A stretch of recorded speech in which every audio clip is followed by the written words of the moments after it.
Hey, everybody, and welcome back to another week at Beyond the Trailer Park. Just the three of us this week, but that's okay. You know, we don't have to make somebody come and hang out with us every week. You know, we don't have the budget to pay them all the time, so, you know. But joining us from the wilds of Pennsylvania, good evening, Beth. Good evening. Howdy, howdy, folks. And over from the equally wild and mysterious Mississippi, good evening, Miss Morgan. Good evening. And Tracy, unfortunately, is kind of in the dark, literally, tonight. I guess a big storm hit her part of Maine, and they have no electricity, possibly for the rest of the night. They're not sure. So, hoping all's well down there and that nothing got wrecked or anything. Everybody's safe. But, yeah, I guess, you know, sleeping bags and flashlights are in order for this evening. So, and the dog won't let them sleep anyway, I'm sure. Oh, well. So, Miss Morgan, you've had a busy day. So jury duty, huh? Yes, jury duty. It was interesting. So yeah, I get the summons and then I call beforehand and they have this little card that I had to fill out about just some basic demographic stuff. And I get there and then they give us our numbers and we, you know, line up in the court, and then the judge explained to us, you know, things that are, you know, legal qualifications. So you have to be 21 to serve on a jury in Mississippi.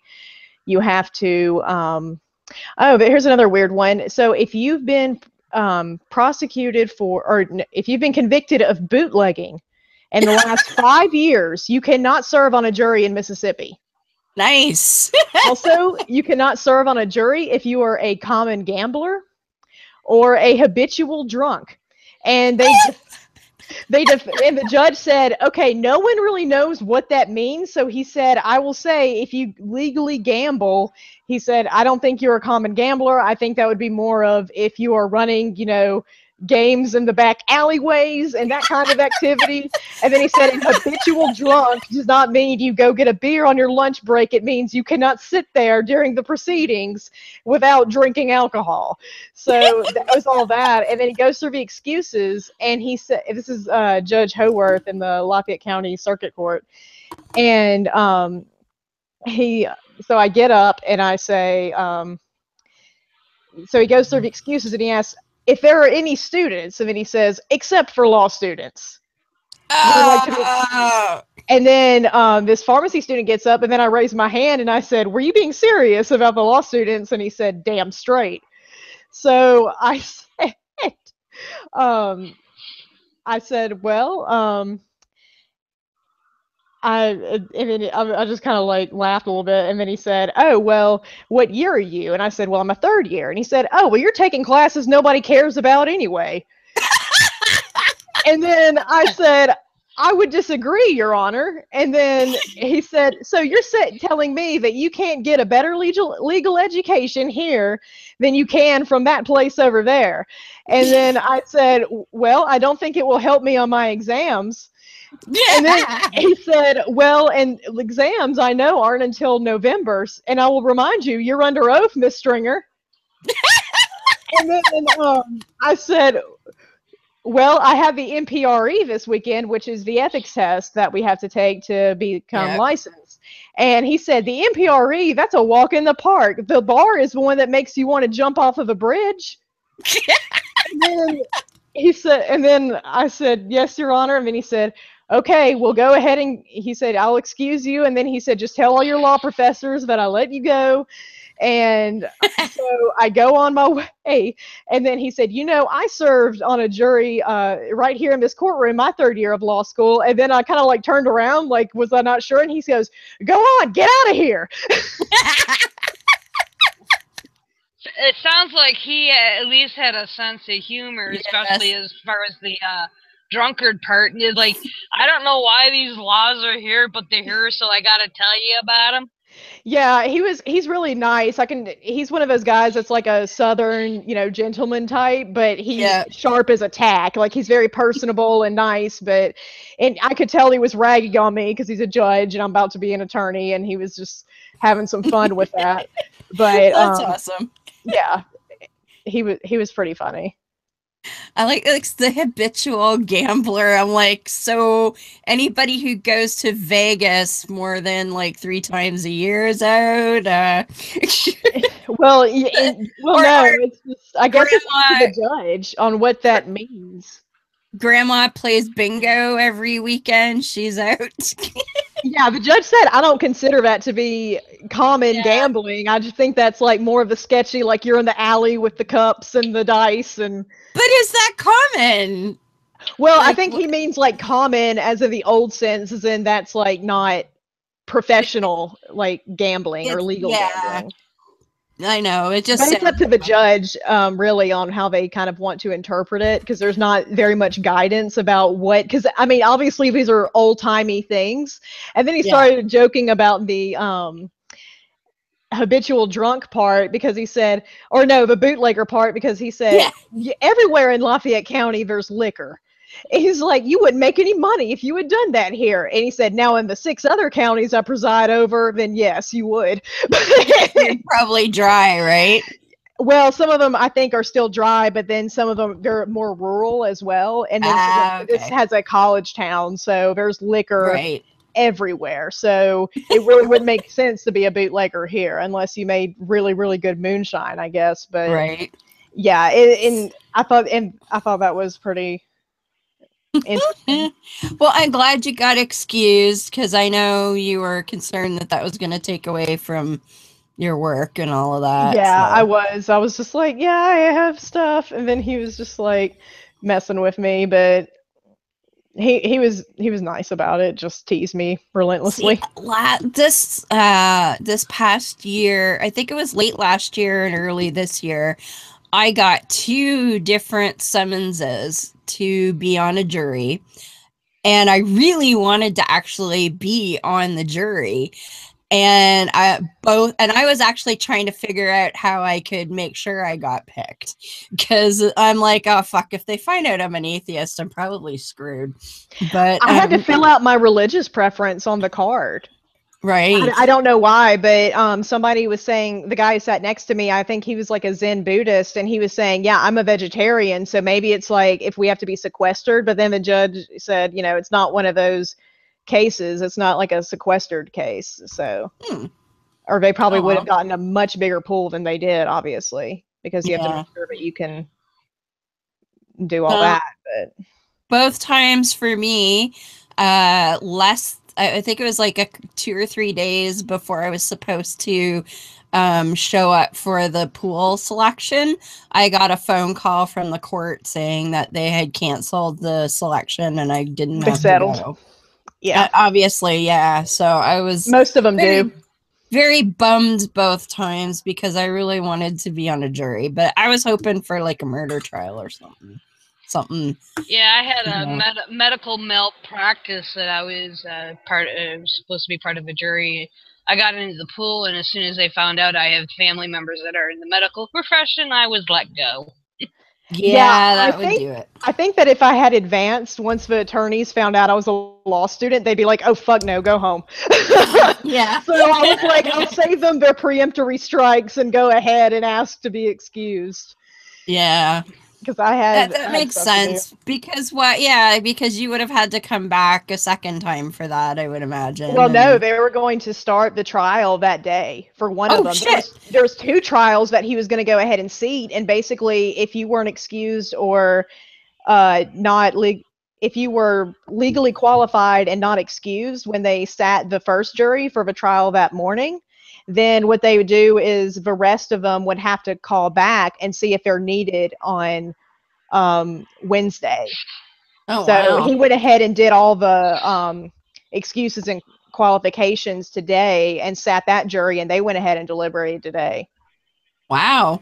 That's for the first one. And the second one, he was just like, I want to get all the preliminary stuff out of the way for that one. That way I don't have to call this whole group back. Yeah. Makes sense. Cool. Well, I know Barack Obama is. He had jury duty. Yeah, he has jury duty, and some people are like, "Oh yeah, are all for it," which I think is kind of cool. I mean, so in my opinion, he was called to jury duty when he was the president. No, today. No, he just got called. Oh, today. Yeah. Awesome. Yeah, but he said, yeah, he wasn't going to fight it or anything because the judge actually mentioned that today. He was like, yeah,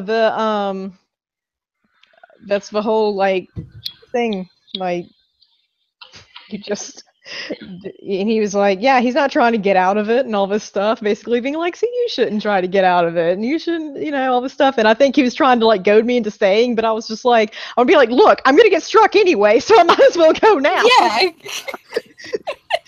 Yeah. Don't let me stay for half the time instead of twice the time. And I think he made the accept law students thing. I think he just made that as a joke. But then, when I stood up and was like, I'm a law student, the courtroom just laughed because they're like, what are the chances? Like, there happens to be a law student there.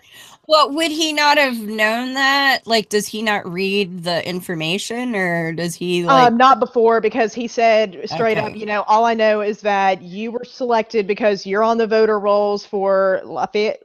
I call it Lafayette, but the people up here say Lafayette. It's so dumb. That's not right. Yeah.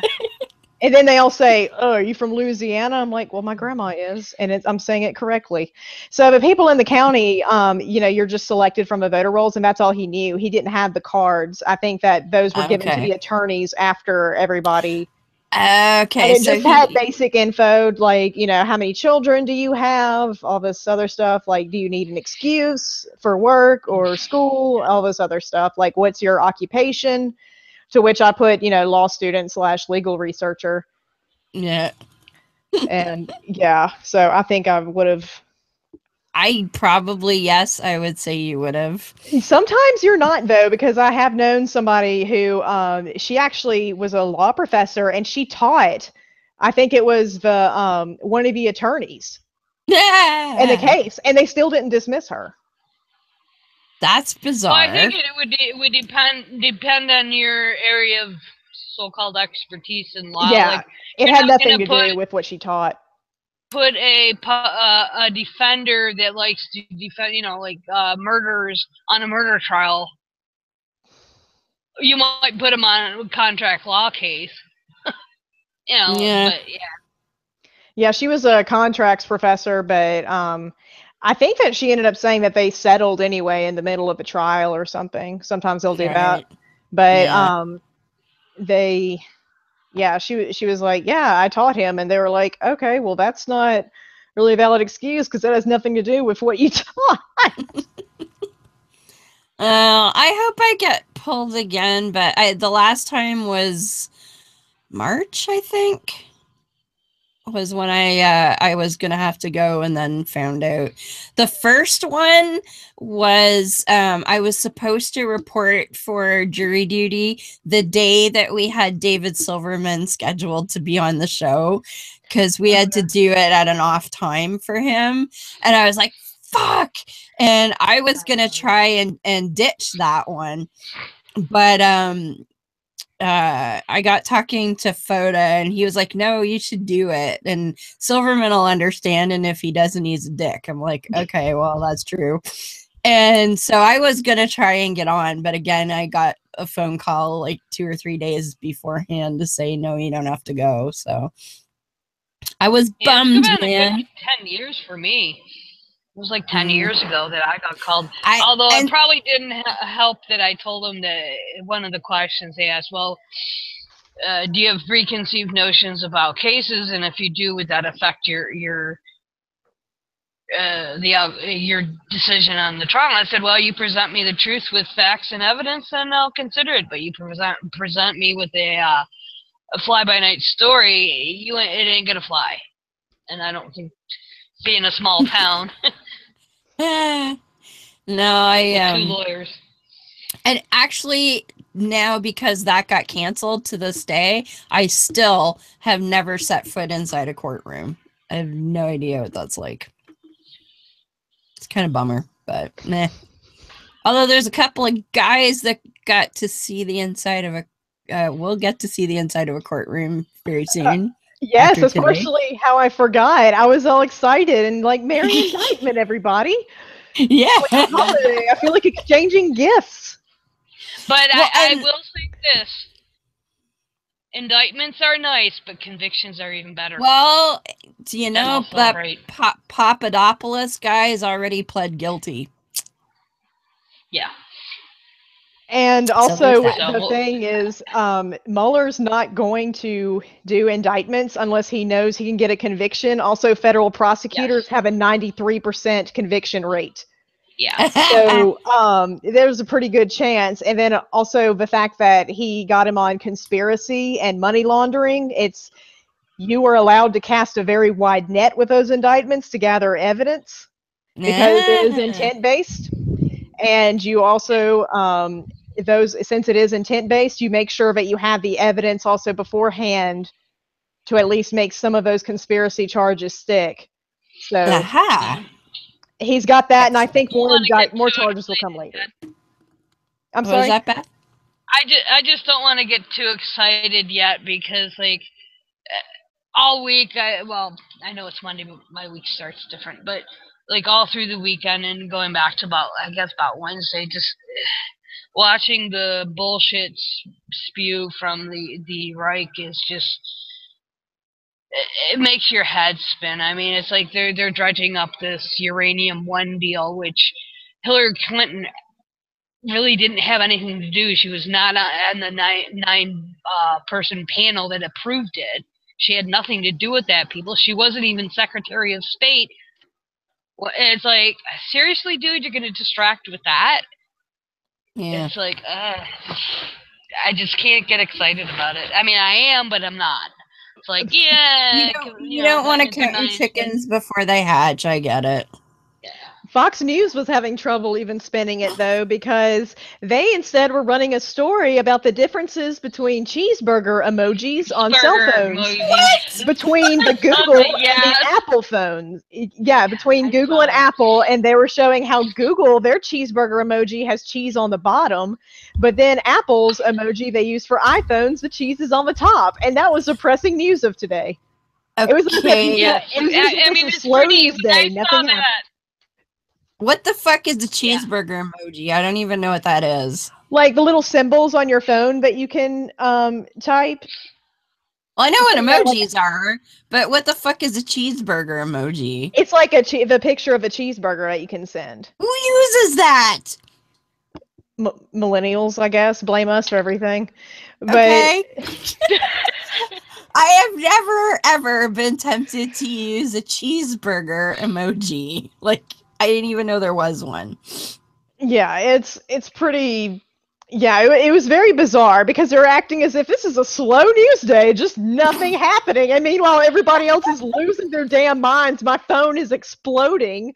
I was like, oh my God, it's going to catch on fire from all these notifications because it was like... About Mueller... cheeseburgers? Oh, okay, yeah, about Mueller. Not the cheeseburgers. Well, it was like, nobody does the indictment. I was just getting cheeseburgers from Mueller to my phone. It was bizarre.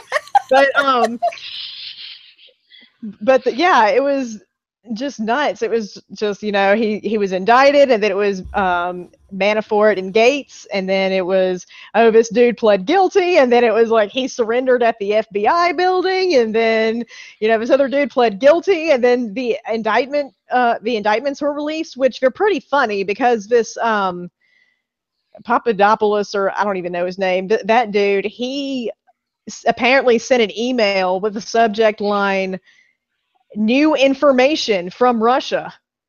I mean, it's like John Oliver says, it's stupid Watergate. And I'm just hoping that he gets Don Trump Jr. because he is the dumbest person on this freaking planet. He is so friggin' dumb. And yeah, so I'm just waiting for that. And also, I think Kushner's not very smart either. There was something I saw early today. I can't remember specifically what it was. He denied it even though like 3 or 4 people placed him in the room. I think it was the whole meeting with the Russian spy bullshit. Yeah. And it's like, Dude, There's 4 people put you in the room. I think it's like 6 or 7. I'm starting to think maybe I was in that room too. Like, there's so many damn people in that fucking room to commit a conspiracy. Okay, I am kind of. He went to Saudi Arabia, is what Kushner did last night. He decided to take a little trip to Saudi Arabia, and then I guess he's coming back now that he realizes the indictment wasn't for him.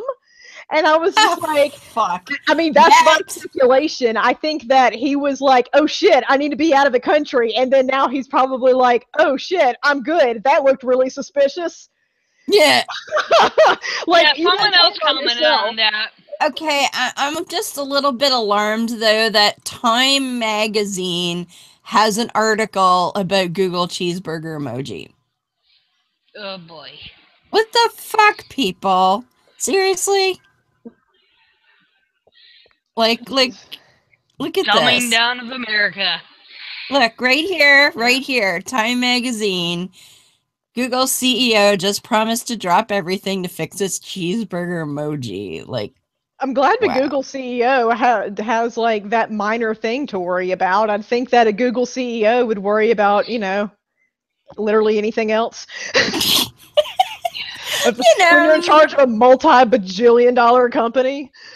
Exactly. And they're like, these cheeseburger emojis, I gotta fix them.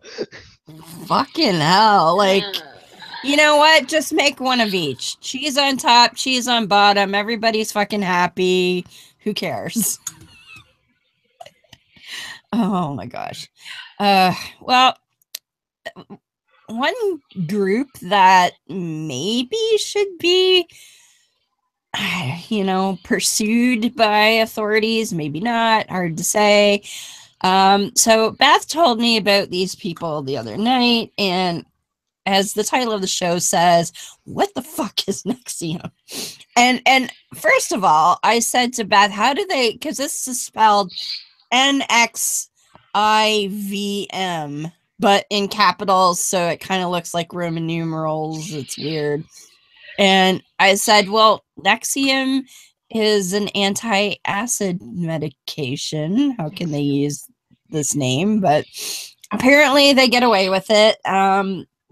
Some weirdo group out of, where is he from, Beth? Is it California? Because they're out of New York. New York. He's out of yeah.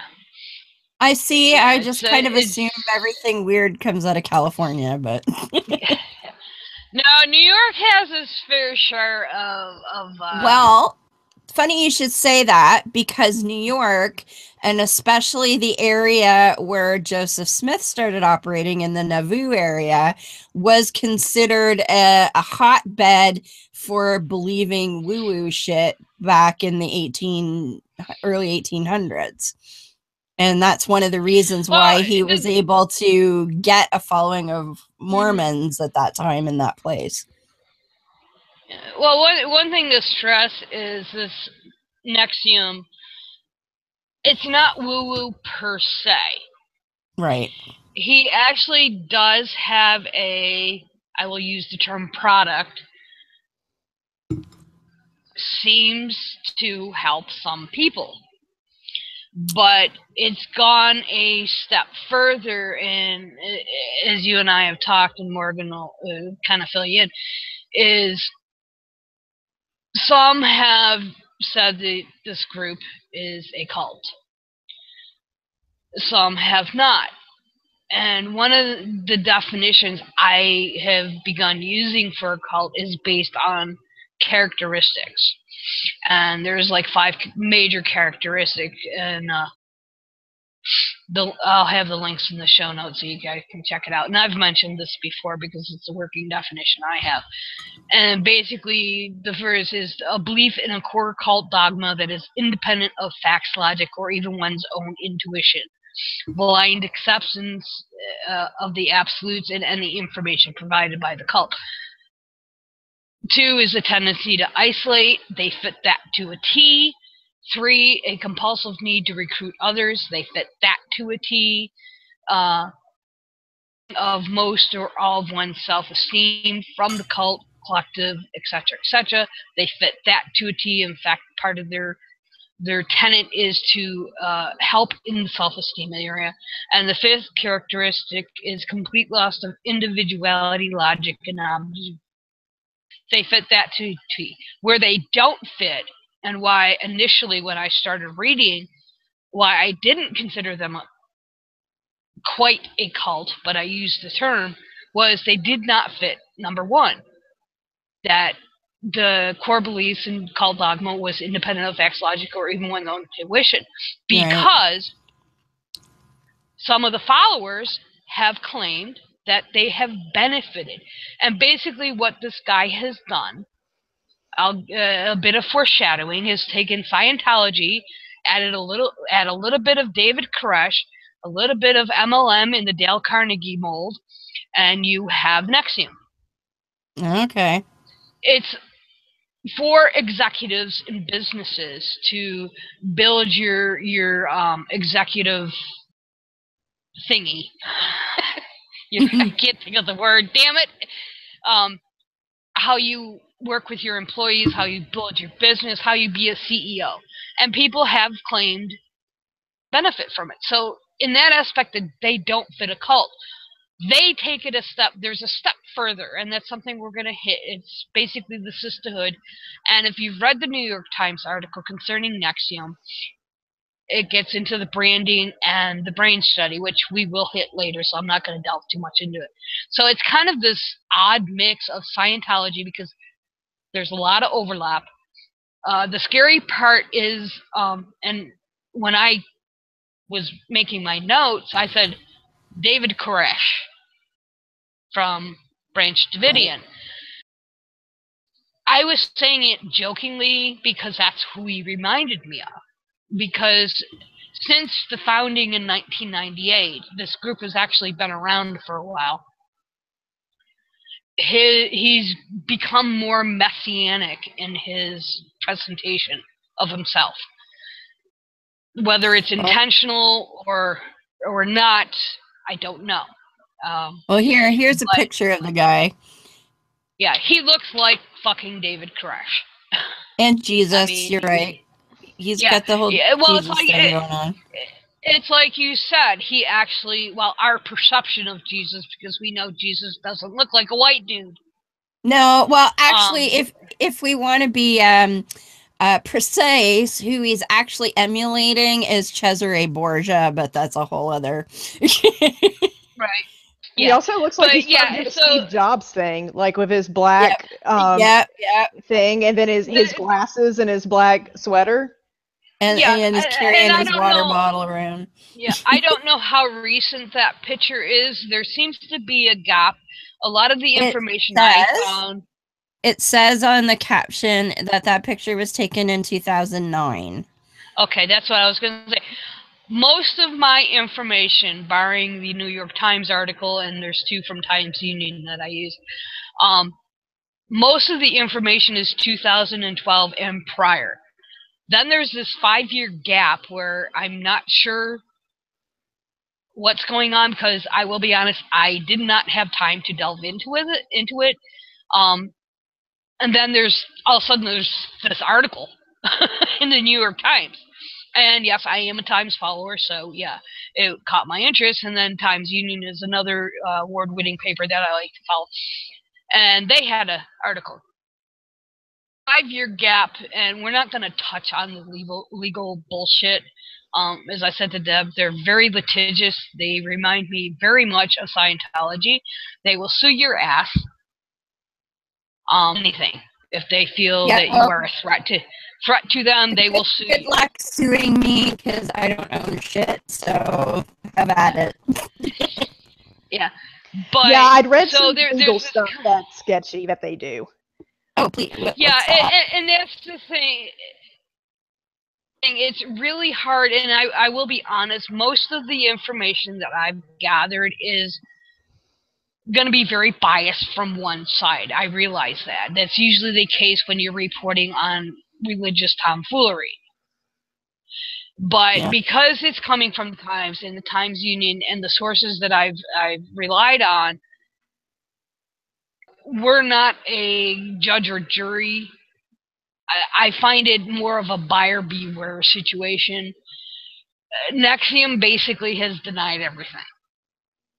Right. So, you know, it's a really bizarre group, and basically what they sell is, you know, personal enhancement. As I said, it's almost identical to Scientology.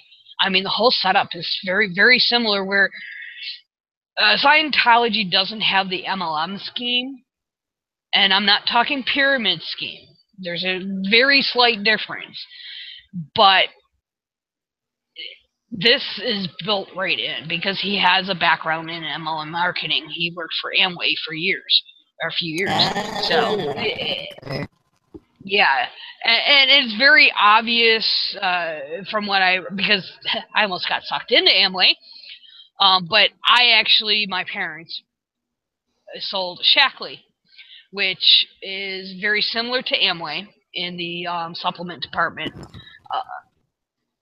I would say comparison. I would say Shackley, as far as a product, was better, but it was still MLM, just like Avon, Mary Kay, etc., etc. So yeah, you could definitely see that in certain parts, like descriptions of what they do and stuff. But it's not a product, like a tangible product. It is like Dale Carnegie courses. So it's really kind of weird. I have to share this because I was looking for a more recent picture of, his name's Keith Raniere, but this is obviously an old picture, but I just thought it was damn funny, so I had to. Oh my. Yeah, that was, I think, around the 98s. Yeah, that looks like maybe when you were starting out. But, yeah. I had to have a chuckle over that. For those of you who are listening, he's reclining what looks like on a bed, trying to look all sexy, bare-chested and whatnot. It's just kind of a cliche-looking pose that I thought was kind of amusing. But, you're getting garbly again, my dear. Yeah. Damn it. Let's hope it clears itself up. But yeah, basically what Nx-Im is, it's a organization. And as I said before, I'm not suggesting that it's a pyramid scheme. I don't really know how one judges that, but he does have a history of it. And basically it's centered on provisions of classes and seminars that encourage clients path of personal and professional development. Yeah, I've seen in one article that I've been looking at is that the workshop, these little workshop classes that he does, they've been described as a quote practical MBA. Yeah. Like a Master of Business Administration. Yep. Okay. Yeah. Well, just to give you an idea, this is from The Nation. It was founded in 1998 by Nancy Salzman and Keith Raniere as Executive Success Programs. That's its original name. They renamed it to Nex-e-um. This was from a lawsuit document. Basically, they conduct professional success training programs for executives and other individuals concerned with developing their skills and achieving their goals. Its seminars provide training in areas such as internal ethics, logical analysis, and problem-solving skills, and are based primarily on a patent-pending system. Now, this article is, I think, from 2012, so I don't know if this has been patented yet, called Rational Inquiry.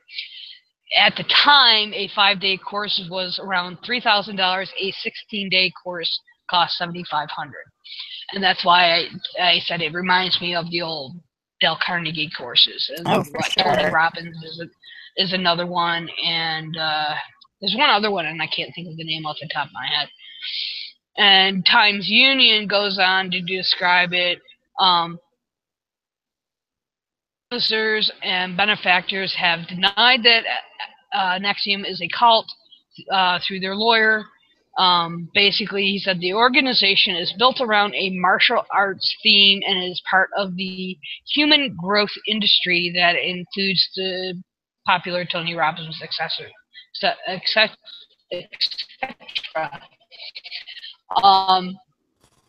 As we go on, we notice a similarity. My favorite, Ayn Rand. Yep. Oh, He's God. influenced by Ayn Rand. Of course he is. So, yeah, some of his philosophies he takes from Atlas Shrugged, and we'll get into that a little bit later. But he, or according to them, approaches it from a more altruistic component. And what did you say to that, Deb? In his perspective? Oh, I said that he pretends that he's more altruistic.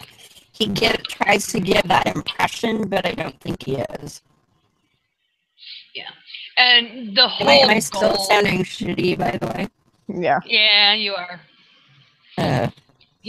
Okay. And hold that thought for like 2 seconds. Okay. Yeah. Joys of live radio. I know, right? Yeah, I've been looking at some articles about them just scamming them, and it's just insane to me, especially how's that? That's better. Yeah, I found a lawsuit that they did file, but it was dismissed. Yeah, one of the things I did want to avoid, and I'm not dishing you, Morgan, was that I've been looking at some of the lawsuits, and it's like, if you really want your head to spin, just read these lawsuits. I mean, not from former members, but from Nex-e-um themselves. Like, they went after Rick Ross. In fact, I think that case is still going on. Rick Ross is a call expert out of PA, and no, they were both later dismissed. They filed lawsuits against him in New York and New Jersey, but the judge dismissed them. Yeah. Now, what about it? Did you happen to see anything about his countersuit? I did not. Okay. That might still be going. As I said, I didn't really delve into the lawsuit stuff because, well, I just started putting this together like 2 days ago, so I didn't really have time. But it's just, as I said, they're very litigious, like Scientology, and they use lawsuits as weapons. Yeah, it sounds like it from the nature of the complaint, from them suing the Ross Institute for copyright infringement for just saying what they say in their manual. Yeah. Well, and that whole thing. Huh? I said fair use, people. Well, see, where they were going is that when you sign on or sign into Nex-e-um, you sign a non-disclosure agreement. Okay. Disclosure agreement includes their manual. Yeah. Where Nex-e-um was coming from at the time is that Ross published in, I think, a blog post. Yeah, it says on his website. Part of the manual. And that's where they're saying that it was copyright infringement or whatever. Right. But as I said, I didn't delve into that because I knew I'm terrible with law cases. Like, I start reading and I don't stop. So I was like, yeah. But this is. Go ahead. I was gonna say what we were gonna say. Because like I said, I was trying to see if I could find a more recent picture of the guy, which I haven't yet, but I did find, and I don't know if you came across this, this is a multi-part series of articles in a publication called the Niagara Falls Reporter, which is out of Niagara Falls, New York. And this is like, yeah, there's like 13 some parts, maybe more. Yes, that's part of Parletto's work, I think, without looking at it. Yes, it is. It's written by him. It's written by, it says right there. Parletto, Parletto was a former member of Nex-e-um, and he is a Buffalo boy, so of course my interest lies there. He does the Frank report. which is really against Nxivm. I didn't delve into it just because I ran out of time. But yeah, he's got some really scathing stuff on his website. But yeah. Apparently, Raniere was on the cover of Forbes at one point, and the caption on the article was "The world's strangest executive coach." Oh, jeez. Yeah, and it's an old picture of the guy. I don't know if you can see this very well because it's embedded in the article and it's kind of small, but. And he looks just like fucking Stephen Koresh there to me. Although Koresh was much thinner. Yeah. Wait, Koresh was the guy that did the thing in Waco, right? Yeah, Branch Davidians. Yeah, okay. Davidians. I was like a baby when that happened, so. Yeah, we won't go there. I was just trying to remember if I had my cult leaders right, because I was like, no, the Kool-Aid guy was Jim Jones, and I was just trying to like make sure I had the right guy of the right cult. Well, now what's interesting too, and I know I'm kind of jumping into the ahead here, but two very notable people that got mixed up in all of this are two women by the name of Claire and Sarah Bronfman, which is a Canadian connection because the Bronfman family are the progenitors of the Seagram's brand. And when I was working in the antiques business many moons ago, we had dealings with the Bronfmans because there used to be a Seagram museum in Waterloo, and we used to provide antiques to the museum back in the day. So yeah, there's a lot of notable people that have been involved. I saw where Sheila Johnson, who co-founded BET, Antonio Novello, who was a former Surgeon General. Oh, geez. Yes, Stephen Cooper, he was with Enron, which, must have been great business classes. And then also Mexican presidents' children. Like there's Ana Cristina Fox, daughter of former Mexican president Vicente. I gotta say, I love Vicente Fox, but anyway. Yeah, me too. And then it's like what I've seen was Emiliano Salinas, who is the son of another former Mexican president, Carlos Salinas. So, oh geez. And then there was a magazine article that came out in Proceso, I think I'm probably not saying it right, but it's a magazine, and they said that he was basically the director in Mexico for Nex-e-um. Yeah, and interestingly, I was skimming because Raniere has his own website, which that's entertaining reading right there, because he's got there's the Nex-e-um website, but then there's KeithRaniere.com. He was because it caught my eye that here it is.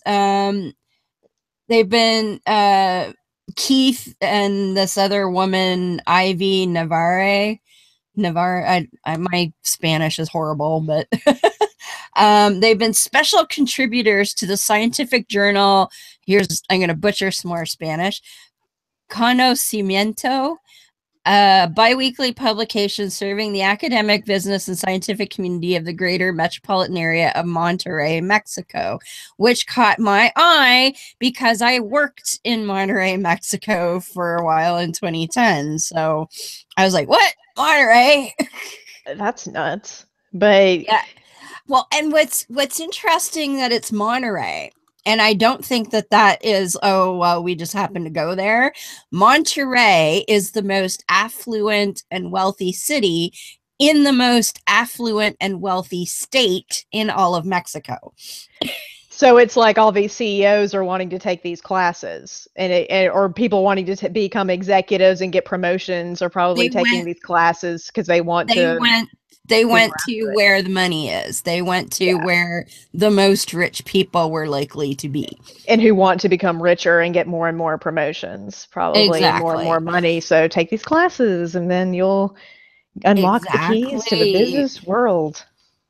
I know. I wished I'd have heard about this back then because I could have actually, asked around and like, oh, anybody know this Nex-e-um stuff? But I mean, that was 7 years ago, so almost 8. Yeah, Well, it's that's what's kind of bizarre about this group is that pre-2012 there's a lot of negative, for lack of a better word, publicity concerning Nex-e-um. Then 2012 until last week, nothing. Or nothing that Yeah. I was aware of. And I do follow cult stuff. There might have been a blip, but it never caught my eye. And then there was the New York Times article, and it's exploded since the other day. So it's like, I mean, they've been around since '98, but they had Yeah. that 5-year lull, so to speak. And it sounds like, from my lay opinion, is that basically Raniere and his group were refining their presentation, so to speak. And he, at the time, and I would have to check on this, but this whole rational inquiry technology, and again, this comes very close, in similarity to Scientology. And that's why I say it's Scientology plus Koresh plus MLM equals, Nxivm. It's just... Well, and when you were talking about how people were actually getting some benefit out of some of the things that Nex-e-um was teaching, I said that's exactly like Scientology. You go to the communication course and you're like, oh, that was really helpful. Now I'm going to take, this course. And it's the same kind of hook 'em in, because now I didn't come across anything that showed Nex-e-um to have any really off the wall tenets like Xenu kind of thing, but the sisterhood thing there doesn't seem to be any religious aspect, i.e. like Scientology, like Mormonism, as far as a cult, but you have to remember that within a definition of a cult, it doesn't necessarily mean religion. It can be just an ideology, or or on a topic, or on a person, surrounding a person. So yeah, in that sense, does not seem to be, at least, from the precursory look I've taken in 2 days, any religious aspect, although some critics have said that Raniere has developed over the course of, 20 years, a messiah complex. I can see that. And this is where we're going to jump ahead here to the whole branding issue, and this is what brought it out into the news recently. Is there was a story in the New York Times just this past week concerning this group, and one of the main proponents, or in the story, was talking about how certain women were branded, and I literally mean branded. Yeah. And basically, it was a sisterhood, so to speak, within Nex-e-um.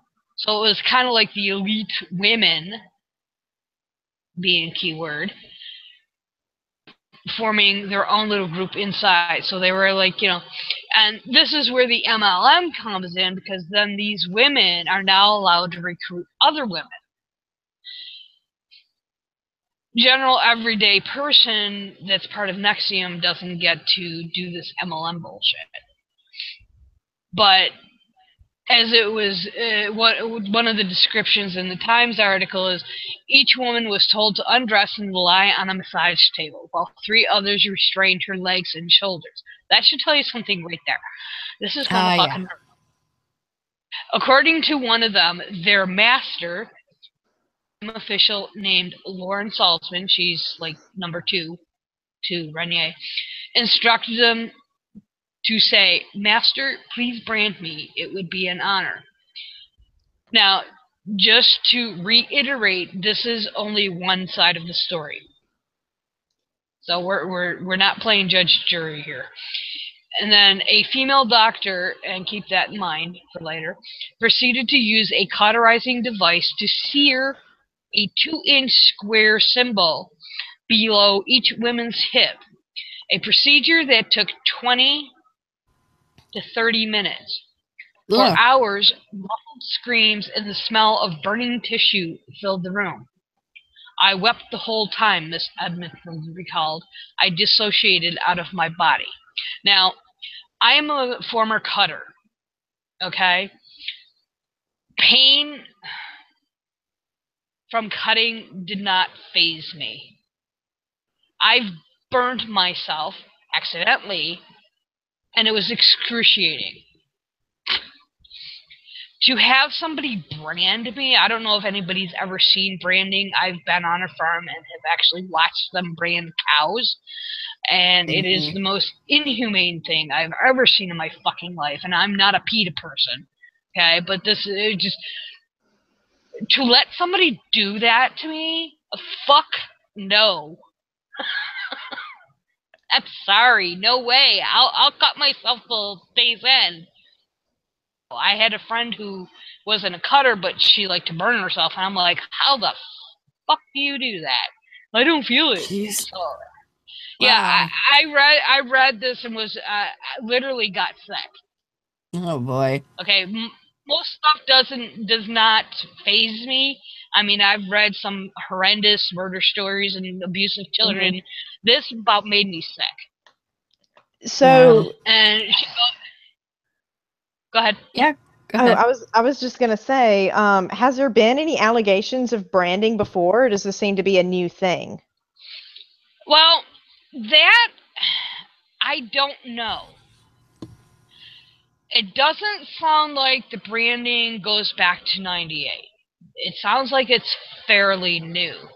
And it's like, and I was telling Deb this before the show, this whole branding sisterhood BS seems to be coming directly from Salzman. And the reason I say that, if you read the articles, Ranier's not present, so to speak. The only reference to him is this brand, and the story goes. Go ahead. Well, some of the reading that I've been doing, though, I mean, they talk about him. I mean, typical cult leader, has a harem. You know, he's banging every woman he can get his hands on. So I think he's present in that respect for sure.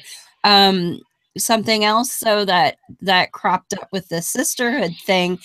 And and I was going to say Lauren Salzman is actually the daughter of number 2. Number 2 is Nancy Salzman. Oh, okay. Ha! I didn't catch that. Thank you. Yeah. So Lauren is now, she's way up there. Don't get me wrong. Yeah, but and she could be taking dictation from her mother. Who knows? But one of the aspects of the sisterhood thing that, I mean, the branding's fucking hideous enough, but what really creeped me out and that really sealed that sort of, yeah, this is a cult, is when they were asked to join this elite sisterhood thing, they were also required to give, quote, collateral, which meant they either had to submit naked photographs or write up a confession of something that they'd done in their past or something they didn't want other people to know. And that was kept by either this Lauren woman or some other leader, as because what happened in the sisterhood was sacred and you can't say what it is. So again, we go back to Mormons who vowed to, you know, slit their own throat if they talked about the temple, or we go back to Xenu, and if you tell people about Xenu, they're all going to get pneumonia and die. It's the same kind of shit, but this is almost on another level, because it's literal blackmail and extortion. If you say anything, we're gonna plaster naked pictures of you, or tell everybody that, you know, you cheated on your husband 25 years ago. Well, one of the interesting things, and this is in a few of the other stories that I read, is that people that have left the group and left the sisterhood, so to speak, have had this, quote, blackmail material used against them.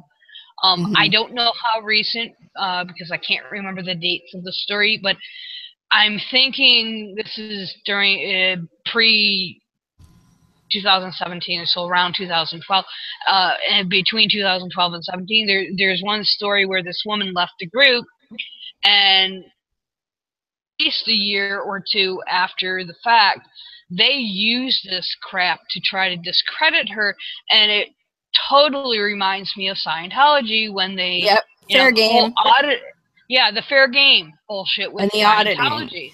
Except that they're actually blatant about it, because the people who have recounted having to do this, they were literally told, in order to join this group, you have to give us dirt on you to prevent you from ever talking about this in the future. They literally say that. Yeah, it's not hidden as far as that goes, but and the thing is, as I said, you can't tell how much of this Raniere knows. No. Or is he just so oblivious he doesn't fucking care? Because one of the things he said about the branding, which troubles me, is Edmondson goes on in her story, she goes, it's not clear how many women were branded or which Nex-e-um officials were aware of the practice. A copy of a text message Mr. Raniere sent to a female follower indicates that he knew women were being branded and that the symbol's design incorporated his initials. And he texted back, not initially intended as my initials, but rearranged it slightly for tribute. And then he goes on, if it were Abraham Lincoln's or Bill Gates' initials, no one would care. Yes, I would, because that's weird. Yeah.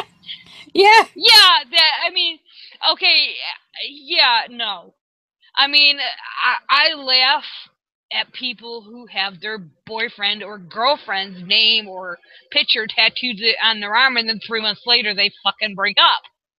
Yeah, well, I find it highly weird. People have always said, you know, especially in tattoo circles, if you get yourself a significant other tattooed on you, it's literally the kiss of death for your relationship. And famously, what was that woman who had the tattoo? Kat Von D. She was dating that Jesse James guy or somebody, and and she got him tattooed on, like, his childhood portrait tattooed on herself, and literally like 2 days later or 3 days later they got they broke up. Also, what I find disturbing is that, so apparently she filed a complaint with the Department of Health. So this would be the New York State Department of Health. So this is Edmondson. And then she filed it against Daniel Roberts, who it says licensed osteopath and follower of Mr. Raniere, who performed the branding, according to her. But then in a letter, the agency said it wasn't going to look into it because she wasn't acting as Edmondson's doctor when the branding is said to have happened. Well, since that story came out, there has been, hopefully, in a positive light, some changes.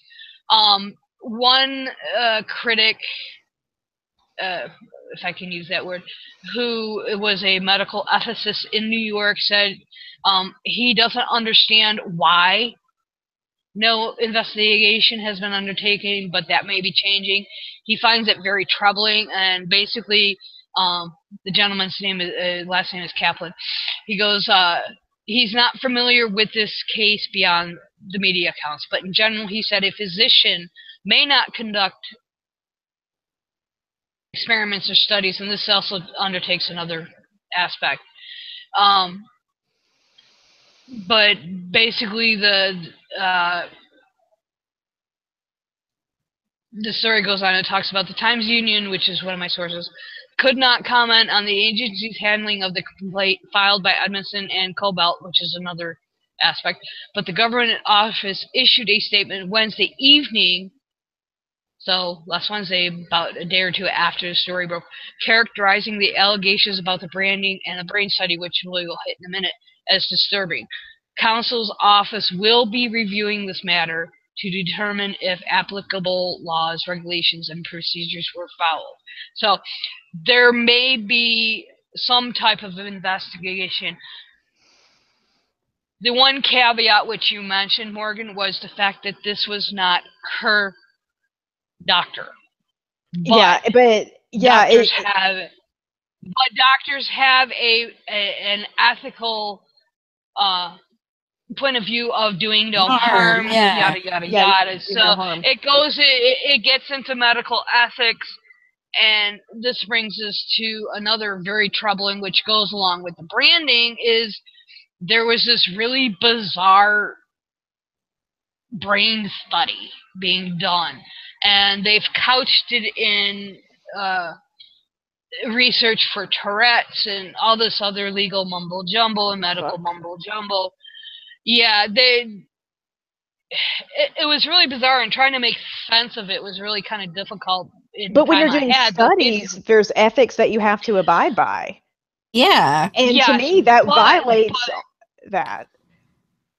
yeah, Well, I where mean, they're trying to bugger out of the ethics issue is that it's FDA funded.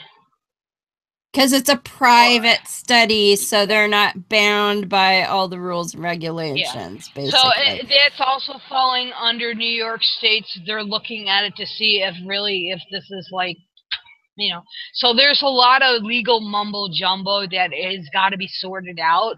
I think the ball was dropped. Yeah, But I think it was dropped because they were looking at it so surfacey that it just wasn't registering. But basically what they did is these women that were in this sisterhood, and some that were branded, some that were not, by this Dr. Brandon Porter, of the experiment showed women graphically violent film clips while a brainwave machine and video camera recorded the reactions. The women said they were not warned and that some of the clips were violent, including footage of 4 women being murdered and dismembered. And the first thing that flashed into my mind, Joseph Mengele. Mm. Yeah. Like, Jesus fucking Christ, this was in my home state. That I just don't see how that's ethical. Well, yeah, and okay, so, and one of the major complaints that this particular woman had, aside from the fact that she was made to watch horrible things, was that, she had no idea what she was getting into. And I mean, even if you're conducting a double or triple or quadruple blind study, and oftentimes you don't want the subject to actually know what the real focus of the study is, you can't just go, well, like, say you said, well, we're going to do a study to figure out what your innate impressions of puppies are. Right. So you bring them in and they're thinking, oh, I get to play with puppies all day. And no, we're going to show you video of people killing puppies all day. Like, that's not that's obviously potentially quite harmful to someone and highly unethical. And that's not what you would do, even if you were trying to do, a double, triple blind study. Like, it's just not. And one of the criticisms is, and this is a point Morgan was alluding to, is that generally a physician may not conduct human experiments or studies without approval from an outside committee where they may be assigned. So in other words, the participants might not know because it's a blinded study. But the ethics board does. So if you go into a study that's going to do, well, it kind of like the Milgram experiment. Nobody knew, well, and this is why the change. Nobody knew what the Milgram experiment was going to entail until they did it, and then they realized, oh, that wasn't such a good idea. So you have to go to the, I think it's called the IRB. In my head. Yeah, I had to do a exam. I had to do a little quiz for work at the Sea Grant about ethics and studies and things like that. And yeah, you have to, if there's something that is involving, you know, not basically not giving people informed consent over what study they're being subjected to, then yeah, you have to get approval from the ethics commission and IRB, and also you can't, like, obviously violate your state laws and things like that. But yeah, and the thing is, if being a quote private study absolved you of having to adhere to any kind of rule or regulation, then any fucking serial killer can go out there and be like, oh, I'm just having a private study, man. I just want to see, you know, how long it takes people to die in terrible ways, and or you know, someone who's a sadist who just likes mentally torturing people could, oh, well, I'm just, you know, having a study to see how long it takes people to have a mental breakdown. You know, you can't, there has to be oversight somewhere. Well, just to add a little caveat, and I only briefly saw this before I shut down for the day, is that this Dr. Porter worked for a hospital, I can't remember where exactly in New York, and as of Wednesday, I believe he actually resigned his position, so he's no longer employed at the hospital. Yes. That he was associated. Now, this hospital, from my understanding, had nothing to do with this study. This was all done under Nxivm or affiliated to Nxivm in some way, shape, or form. And this is why I didn't want to delve too far into it, because trying to untwist the tangled web is really, it was beginning to hurt my brain. Yeah. And this is what Nxivm seems to be, is from the legal aspect and the medical tangled web. It's bordering on legality and bordering on being ethical, and they're exploiting those loopholes. Is, you know, as we said, because they are a private foundation, they may not be under the same ethical review board that a standard, pharmaceutical or researcher's study would be. And one thing to stress is, when you are using human subjects primarily, it also this also applies to animal studies, you have a very strict protocol you must follow, and you have to justify every minutiae of the study. Why are you giving an electric shock? How long? What's the damage that may be done if you exceed it by 0.10 seconds? Or, they are very exacting. These ethical review boards are not a fly-by-night, thing. I mean, they are set up very strictly, and it's kind of like defending your thesis. If you've ever done a master's program or a doctoral program, and I know a couple people that our listeners are actually. You have to defend pretty much every line in your thesis, and they will question you. Mm-hmm. And it's not something that you send in the paperwork and the next day you have an answer. It could take up to 3 to 6 months before they say yay or nay. Yeah. Well, and what I find, it doesn't mean you can't resubmit, but yeah. So there's loopholes that they are exploiting. Yeah, because I noticed. No, go ahead, Morgan. I noticed one, you were talking about being on the edge of legality, and I remember seeing the police statement in the article saying, oh, well, we can't investigate this at all because they consented to the branding. So again, it is like they're, being able to brand people, but then everyone throws their hands in the air and say, oh, well, they consented to it. And again, it's, brings up to me issues of things like, informed consent, especially because medical professionals were involved and things like that. Even though they're not acting as a doctor, you know, the Hippocratic Oath, do no harm, because that is actually why doctors cannot give prisoners, they can't administer the death penalty drugs. Yeah, it Because has to be. And I think the whole they're not their informed consent.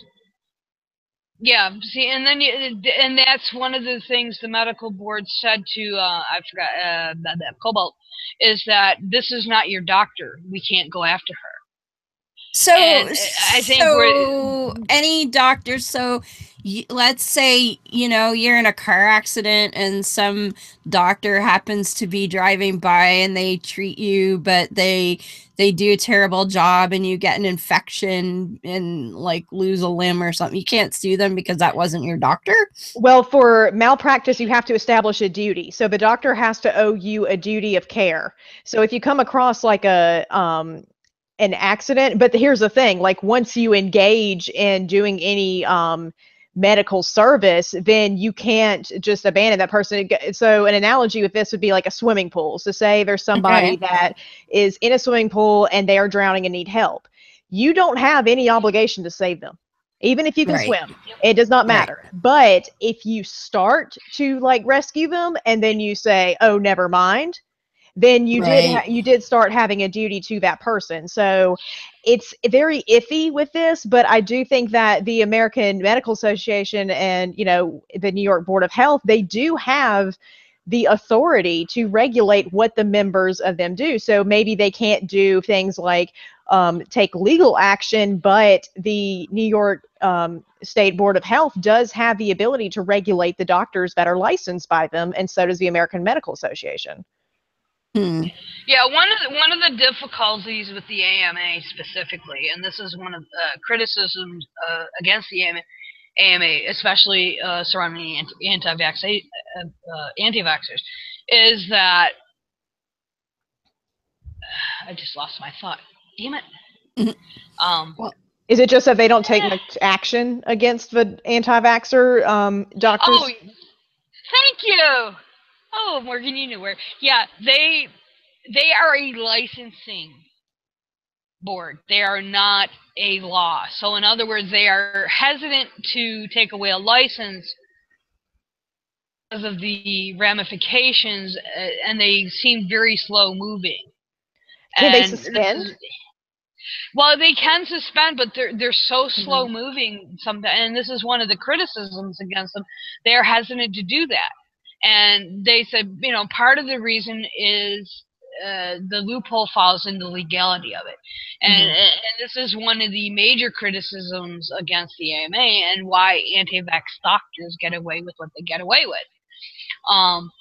And going back to a point you made about the legality of the police investigating is, I think it's coming back to the line where they're saying, allegedly, "Master, please brand me. It would be an honor." Now, it's not necessarily informed consent, but they're still saying, "Brand me." But I think where they're going to have to go with this, and I'm not sure if Rick Ross has investigated this, or Kathleen Mann, who is also a critic of Nex-e-um, two names that I'm mostly familiar with. In fact, I've been trying to get Kathleen Mann on our show. Is that if this is a cult, and I say if because there is great debate what a cult is there indoctrination, brainwashing, mental duress, you know, it gets into that quagmire. So I think the police initially, and this is just my opinion, kind of poo-pooed it away, thinking, well, they're saying, "Master, please brand me." Well, there's nothing we can do. Yeah, and it's tricky. But I think, and this, and I think this is the same type of situation that surrounded, and I know, Morgan, you might be familiar with it just because you're in law. I know you won't be familiar because of age. Is the Tracy Thurman case? We're going back to the 80s, my dear, and domestic violence. Back in the 80s, and if I remember correctly, Jay Brake, one of our listeners and a mutual friend, actually did his birthday to raise money for RAIN. And this is a point they made concerning Tracy Thurman, is prior to her case, we didn't have any real domestic violence laws. Because of the brutality of her case and the aftermath, she was stabbed and stomped on and partially paralyzed. Her throat was slit. Just look up Tracy Thurman. Nancy McKeon played in the movie. Good movie, actually. But after her case, and the police didn't know what to do, literally, because they were not trained. They had no conception of domestic violence, and I think this is where the police are now dealing with these cults, especially somebody like Nxivm, who seems to be exploiting loopholes. Yeah, and that's what makes them so dangerous. Even I mean, after I was done reading, I was like, wow, these guys are worse than Scientology, and I know that's really bizarre to say because Scientology is. But their influence is waning, I think, because you have the defections of Leah Remini, etc. Yes. And they're losing influence where I won't say this group is gaining influence in a public way like Scientology did, but their influence is powerful because they actually have a product, so to speak. I found this to be kind of ironic. So we're talking about the potential ethical violations involved with these experimented and branding and all of that.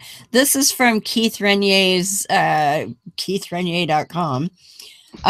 In 2007, Keith Raniere conceptualized the Ethical Humanitarian Foundation, a private not-for-profit foundation supporting endeavors that promote embracing humanity, developing ethics, and moving humankind towards a more noble civilization. And I'm like, okay, so showing people... So he thought about it? Yeah. And at the beginning of the website, it has a list. It's a very, very simple. There's hardly anything to it. But at the list, it goes, he's the conceptual founder of the Ethical Humanitarian Foundation, the World Ethical Foundations Consortium, and something called INLAC-EC. I've heard of well, and this is what I'm glad you read that phrase, that section there, because, as I said earlier, he takes a lot of his shit from Ayn Rand, primarily from Atlas Shrugged. Now, it's been a while since I have never actually read Ayn Rand. I've heard bits and pieces and all of that, but I really don't know anything about her. So, well, I'll try to elucidate very briefly because it's been a while since I've read Atlas Shrugged, and she's a bizarre writer.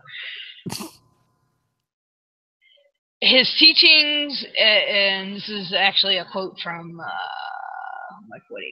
this is from Forbes, actually. They did a really neat article on bio and some of his background. His teachings are mysterious, filled with self-serving, impenetrable jargon, as you just demonstrated, about ethics and values, defined by a blind ambition, pathos akin to that of the driven characters in Ayn Rand's novel. Being Atlas Shrugged. His shtick, make your own self-interest paramount. And if you know Ayn Rand, it's basically, fuck y'all, it's all for me. Your own, don't be motivated by what other people want and avoid parasites. We'll come back to that word in a minute. Basically, it's his label for people who need help. Only by doing this can you be true to yourself and truly ethical. Versus that, this worldview discredits virtues like charity, teamwork, and compassion. but maybe we just don't get it. The problem is he takes Ayn Rand's philosophy and you know, basically Ayn Rand was basically fuck everybody but yourself. Objectivism. Although, yeah, yes, and he's very deep. I won't say deep, but he's into this objectivism. And by this point last night, I was like, bleh. So I was like, well, this is funny too, because in the same paragraph, so he's talking about his thing he conceptualized. They conceptualized the World Ethical Foundation's Consortium, a nonprofit initiative dedicating to building a compassionate, ethical humanity. The WEFC, supported by the Ethical Humanitarian Foundation, hosted its first major public event in New York State Capital Region in April 2009. During the event, Keith Raniere introduced Human Essentials, which is trademarked, a comprehensive program for developing compassionate ethics in global communities. Because of this initiative, His Holiness, the 14th Dalai Lama of Tibet's head of state and spiritual leader, scheduled a public address on compassionate ethics in difficult times in 2009, blah, blah, blah. And then this talks about that other thing. More recently in September, see, this hasn't been updated since like 2009, I don't think. Yeah, because I heard the Dalai Lama canceled. The Dalai Lama did cancel because of Raniere. This whole, It says in September 2008, Raniere conceptualized the LAC-EC, a civil non-violence movement in Mexico. After having met with a group of concerned citizens native to that country, this movement seeks to transform the violence-gripping social fabric of Latin America through active non-violent protest and combat. Okay, so if that was in like 2008, I was in Monterey in 2010, and that was when, you know, I got home from work and found out that I narrowly avoided being caught up in a cartel blockade on the way home. You know, they blockaded all of the main streets in Monterey is a city of about 4 million people. And the cartel was big enough that they carjacked and bus-jacked enough vehicles to blockade most of the downtown core. And so, and that's 2 years after he supposedly, you know, was going to transform violence gripping social fabric of Latin America with his bullshit. Well, Didn't work very 2 well. points. That whole description, comparison to Scientology. What does that remind you? What organization does that remind you of within Scientology? Sea Org. Sea Org. Okay, I never thought of Sea Org, but yes, that's but the CCHR. Oh, yeah. CCHR. Saying they're here for humanitarian. Of course, CCHR, all they do is say that psychology is evil, and that's all they ever say. Yeah. But and to make a more apt comparison to Scientology, just to give you guys a taste, they use what is called EMS, which is exploration of meaning, i.e., it's auditing. Oh, fuck. It's a tool where one-on-one question and answer sessions in which higher-ranking Nex-e-um official queries a subordinate member, sometimes for money. The talks are supposed to help the less advanced students deal with conflict. So, auditing without the cans. Exactly. They have, but the cans must make it so much more fun. I plan on getting Arno to build me an e-meter. I found website where there's plans. I want an e-meter. I know I can beat the thing, but anyway, sorry to digress. Okay, they have in some of the articles you'll notice they talk about sashes. I call it the hierarchy of sashes. Basically, that equals. You hear that talked about in Leah's show. We've mentioned it quite a few times in what we've done. And basically all it is patented colored sashes in dozens of different variations that signify rank within the organization. And basically, he used to be into martial arts, so he borrowed that from that. So instead of a belt, it's a sash. Yeah. Parasites are people who suffer and create problems where none exist, craving attention. Suppressive person. That's actually, well, he also uses suppressives.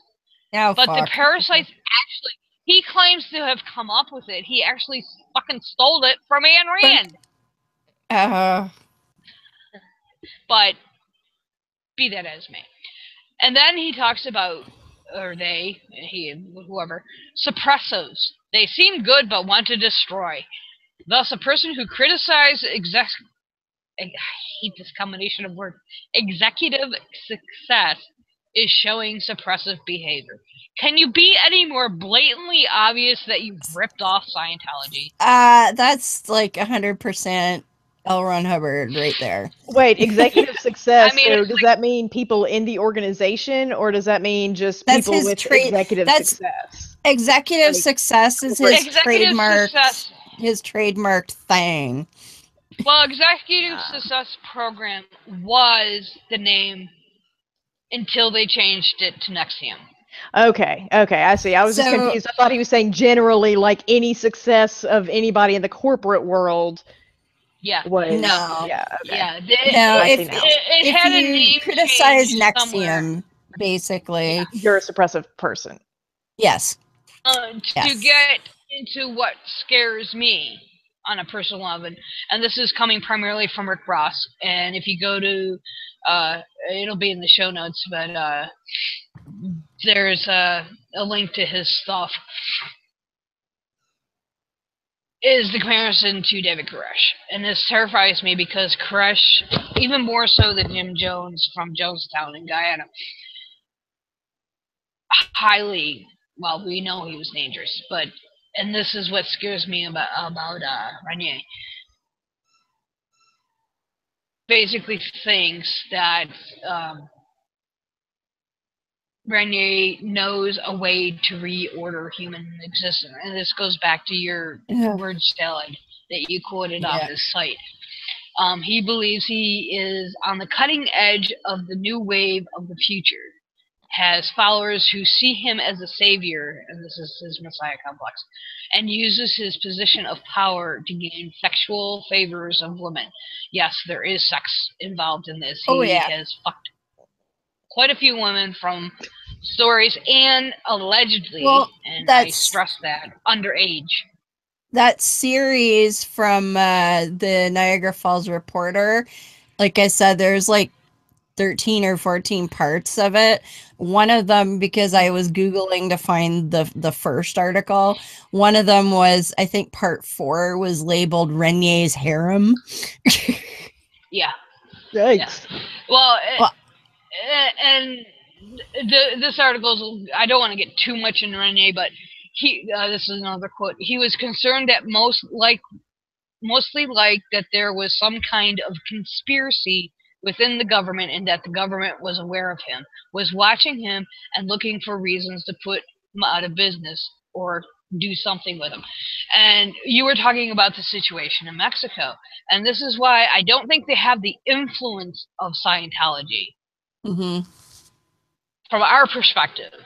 But in his mind, he's got this, oh my God, the government, he's got that, perception that, he's this, all glorious, leader. Well, and here's why, part of the reason why, and again, this is from his website, but we have gotten other sources that verify some of this. So he's got 3 degrees from the Rensselaer Polytechnic Institute. I'm not sure. Is that a New York institution, Beth? Yeah, it's Rensselaer Polytech Institute, also known as RPI, out of the Rochester area in New York. Right. And he got about an hour from Buffalo. Okay, so he's got 3 degrees from there, and he started at that school at 16.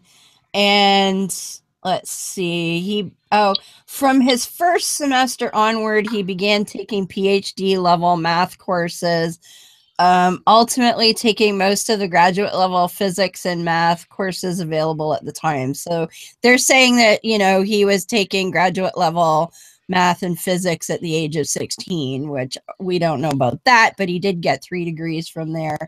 Upon graduating, he became RPI's first triple major, earning degrees in math, biology, and physics, minors in philosophy and psychology, and expertise in computer science. But this paragraph makes me laugh. And again, this is from his website. But noted as one of the world's top 3 problem solvers. What the fuck is that?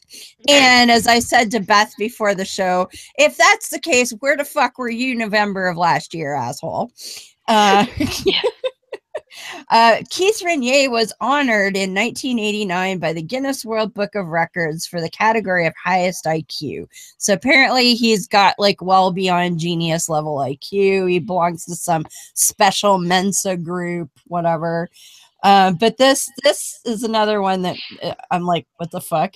He has an estimated problem-solving rarity of 1 in 425 million with respect to the general population. What the fuck does that mean? Morgan? That's a great question. I was wondering, is there a board somewhere that ranks the top 10 problem solvers every year? Is it like People's Most Beautiful Man? Like, that they have somebody on the cover and it's like, world's top problem solver. And it's, again, yeah, it's like, what problems have you solved? So what are the kinds of problems that you have to solve in order to be considered? Yeah, you can Rubik's cubes. That's it.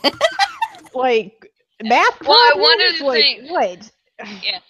Well, one of the things I did find, and as Deb said, there is some outside confirmation as far as his academic prowess and his IQ. Supposedly he self-taught himself math. He is allegedly a genius. And this is what makes him dangerous. Because of his interest in philosophy and psychology, Salzman also has, I think, an undergraduate degree. I'm not sure if it's, I can't remember, in psychology. And this is what scares me, being one that was indoctrinated into religious fundamentalism and evangelicalism within the charismatic church. The damage that can be done by false memory syndrome makes him dangerous. I mean, he goes on in this Times Union. They go on in testimony. His group, Raniere, has said that his group has 2 missions: a public one, speaks philosophy to students of Nex-e-um, who, at the time of this article, states 10,000 a week. The other being what only Raniere's closest followers knew, which go out on a limb and assume they're talking of that branded sisterhood. What was discussed was that Raniere, being an evolved human being before he came into this lifetime, had made a commitment to some of the people in the inner group to help them become enlightened, or to help them evolve in this lifetime. That is so woo. Yeah. It's like setting off little alarm bells in my brain beyond the ringing in my ears. Well, I mean, it's like... Well, and then we get into like there's a couple other paragraphs I wanted to go into here. So and this is a major we're just not going to mention this part, but he says, as an entrepreneur, Keith Raniere transformed a 5-person organization into a corporation of nearly 400,000 in a mere 2 years. His company, Consumers Byline Inc., was responsible for an estimated $1 billion in product service sales in its second full year of business and was featured in the American Spotlight. Well, what they don't mention is that Consumer Byline was busted for being a pyramid scheme, and that's why it no longer exists. That's why it has Because so many people so quickly. It's almost as if it's a pyramid that builds upon itself. I know. Some kind of shape. And then the next paragraph. That's why the next paragraph I wanted to say too. In 1998, Keith Raniere founded Executive Success Programs, Inc. with Nancy Salzman. Now get this, who's one of the world's top trainers in the field of human potential. What the fuck is that? Where does one go to school for the field of human potential? Jeez, it sounds like something an agent does. Yeah, the company advances human. Yeah, the company advances human potential and ethics through personal and professional development programs, corporate trainings, and a comprehensive personal and professional coaching program. At the heart of the company is Rational Inquiry, trademarked, Keith Raniere's revolutionary patent pending technology designed to enhance performance in virtually every field of human endeavor. Okay, I've got something to say about that trademark. Yep. Okay, it has to be something that is not super generic. And to me, rational inquiry is as generic as the word bread. Who let him do that trademark? Like, this pisses me off when the USPTO just rubber stamps them. Anyways, off of that rant, but then the patent we don't really yeah, I know. He hasn't gotten a patent yet. And this was written in, I would guess this is written in like 2008 or 9. Yeah, which we're super slow, but still, that's the thing people will say to sound real impressive. Like, ooh, I have a patent pending, so I'm important. And it's like, no, baby, if they haven't approved it, you're not. Well, and we don't know that Rational Inquiry or Executive Success Program has actually been trademarked. He's just got the little R symbol there. So maybe it is, maybe it isn't. I don't know how you check that, but you can check it through the registration website. Okay. Time to check to see. It's not, as I said, a lot of this information has a 5-year gap that ends in like 2012, which is really weird. Yeah, as I said, I think that's when all the legal bullshit started, and the other thing that's strange, because when I do a show, I like to do, for Spreaker, I need a little thumbnail, and I like to put a little thumbnail on YouTube and whatnot. So I was looking for Nex-e-um branding to use as part of a thumbnail. There isn't any.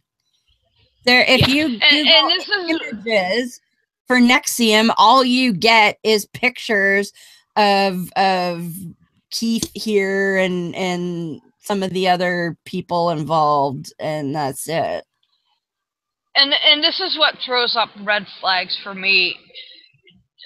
Trying not to be biased is that we have that 5-year gap, which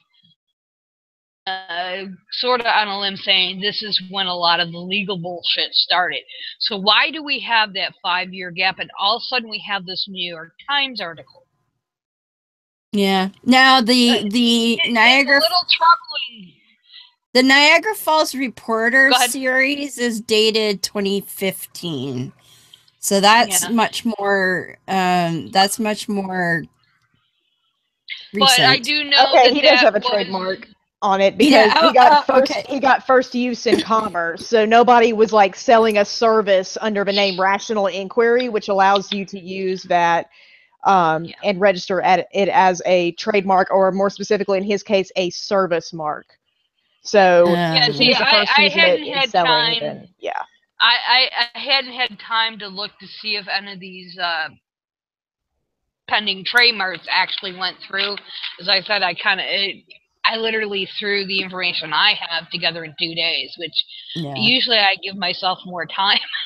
But it's okay. but it's like there that 5-year gap bothers me. And then we have the New York Times article. Now, Parletto's information from Frank's report from 2015, I think that was either at the ending of his legal bullshit or in the middle of it. So there's some, I won't say some, there's a lot of bias in what we are stating, but there's so many red flags in this group to me, you know, from my experience, and I'm by no means an expert, and I don't claim to be, but from following different cult stories that I do, it's just like, I mean, I hadn't even gotten into like reading and, you know, a bunch of other articles, you know, and the Koresh bullshit came up to me, the whole Scientology thing. In fact, I wrote in my notes, and then the next line, and David Koresh, comparison to David Koresh. I'm like, holy fuck. So I knew I was. I'm not the only one who sees these comparisons. So I just found this okay. This is an article from September of 2015 from the Times Union. I don't know that. Yep. It says a New York publication again. Yeah, they got a shitload of. The headline is Nex-e-um officials probed the finances of 6 federal judges, Senator Schumer, and others. And the byline is ex-confidant of the founder says the group scanned the fiscal records of 6 federal judges, Schumer, and others. I'm guessing this is that sort of collateral shit. Or they're trying to make sure they don't come after them. Like, it's like, oh, well, I'm going to look into Senator Schumer's finances and try to find dirt. That way he won't try to pass any kind of legislation. Yeah. Attacking me. So I'm going to harass him. Oh, this is interesting. It says, a former close confidant of Keith Raniere, founder of Nex-e-um Corporation, claims top officials in the secretive organization used a Canadian investigative firm or other means to sift the financial records of 6 federal judges and Senator Charles E. Schumer, Democrat, New York, according to court records. Eesh. Yeah, that's creepy. As I said, there's a lot of freakiness in that 5-year gap that, without like melting the few brain cells that actually still work, it's really bizarre because that 5-year gap is so troubling. That is so weird. But then listen to this: the 6 judges whose financial records Keith, who is the former insider, Kristen Keith. The 6 judges whose financial records Keith alleges were analyzed have all presided over cases involving Nex-e-um or its perceived adversaries and critics. And that goes back to the Scientology fair game aspect, fair game, the whole fair game thing. So I mean the crossovers are just too coincidental. Oh, for sure. And the reason I grabbed that article, because we were saying the Dalai Lama canceled his event because of Nex-e-um, but Raniere did meet him at one point because there he be. Yeah. So I don't know where that took place, but that photo led me to that article that I just read out. So I'll have a link in the show notes. Times Union actually has put out quite an interesting series concerning Nex-e-um and the recent shenanigans. And one of their journalists, I'm purposely not naming names. I mean, you'll see it when you read it, but he actually was sued by Nex-e-um. Oh. With litigation with so this whole fair game shit is, you know, from their aspect is real.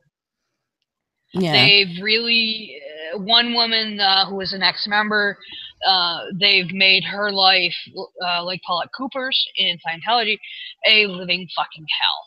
Yeah.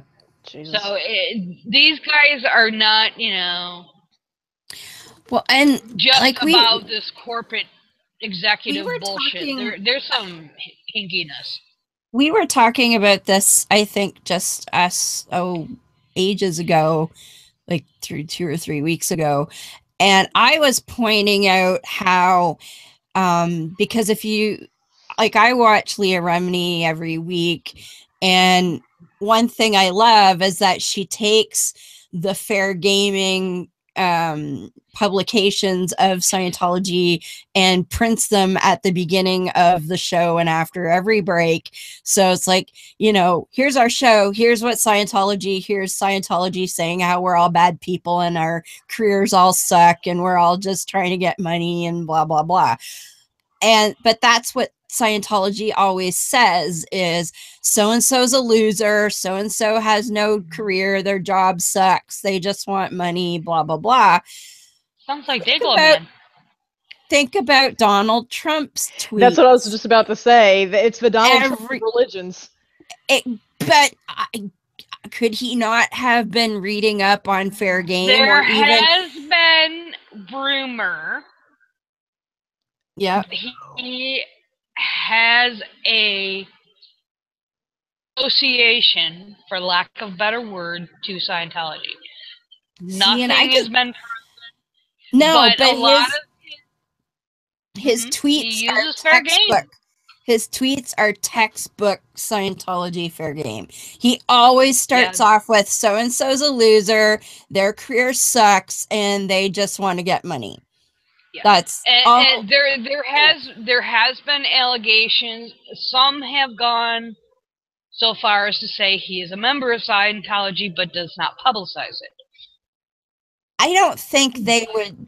I don't think Miscavige would let something that big as the president of the United States of America being a Scientologist without saying, look, Donnie, we helped you get the office. You're going to tell everybody your side. Like, that just would not happen. I think your observation, though, that he may have, well, I don't think he can read, but had read to him. I'm sorry. Or maybe it's a common bullying tactic. Like, you came at me, so I'm going to come at you, so it's fair game. Yeah. Yeah. But it sounds like these Nxivm... Sorry, go ahead. Oh, I just said he's got it down to a T. Well, and it sounds like these Nex-e-um people are using the same playbook. Yeah. Like, not necessarily with the same comments, but it's the, oh, you wanna say we suck? Well, we're gonna sue you into oblivion, which is what Scientology used to do, but they can't get away with that anymore because everybody's like, I don't fucking care, you still suck. Yeah, I think it would not surprise me if Raniere has been influenced, because from what I have deduced from reading various articles and stuff, is he's very well read. I mean, he was a philosophy major, minor, and psychology, and it wouldn't surprise me if he borrowed from Scientology and from L. Ron Hubbard specifically in using this. I mean, and this is what good cults, for lack of a better word, will do. They're going to take effective cults. Effective. There we go. That's a good cult. Effective cults will do, or effective religions will do. They will borrow. I mean, we see it within the Catholic Church with borrowing from paganism. You know, I mean, it's just, it's just really bizarre because, like, the more I read, the more I wanted to read, the more my brain hurt, and the more I was like, you know, I mean, my whole purpose when I posted a few things on to my Facebook and through Twitter, is just like to change somebody's mind if they want to do this. And as I said, people have gotten benefit from their quote program, but it's buyer beware.